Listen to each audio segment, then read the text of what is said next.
So we're continuing with our object-oriented programming dice example. We were looking at die 2 as our object.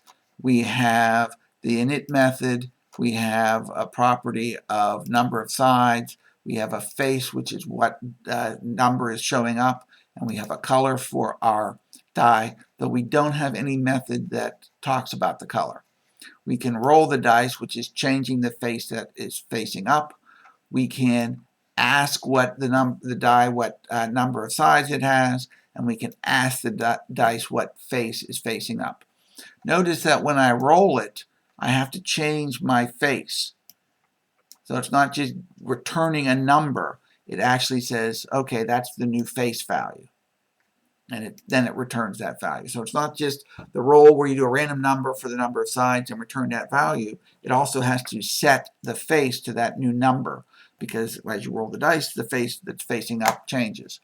So if we look at a dice example here, we make a 6-sided die because there's no value in there, and the default is a 6-sided die. We make a 20-sided die, then we roll it 10 times, and of course we just we loop through this code 10 times. We roll both dice, then we print the face of dice 1 and the face of dice 2. And you roll that, and those are the 10 rolls. Then we fall out of the loop, and we can say what side is left up, and how many sides does the dice have, and we say the dice 1 has 6 sides and dice 2 has 20 sides. If we look at dice example 8, we're now using die 3, not die, to bring in the die. So die 3, I have some other methods here starting to use the color. So we can see the color method, and just like the number of sides and what face is up, all it does is return the value of the dice. But I also have a set color method, which is similar to the roll method in that it changes one of the values, but it doesn't just change it on its own. You need to tell it a color. When you call the set color method, you need to send it a new color. And if you send it a new color, that's the new color of your dice. So it's like spray painting your dice.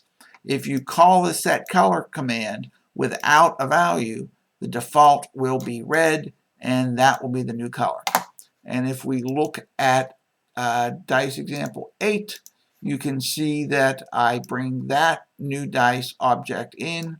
I create one object which is going to be all defaults. I create another die object that's going to be an 8-sided die that's blue, and then I'm going to create a 20-sided die that is green.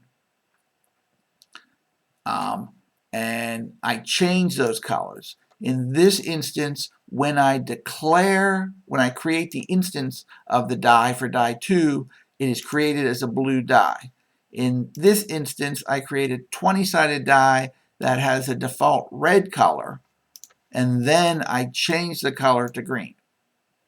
And then we can look at all this, and we can see the face 1 of the dice is up because we haven't rolled them.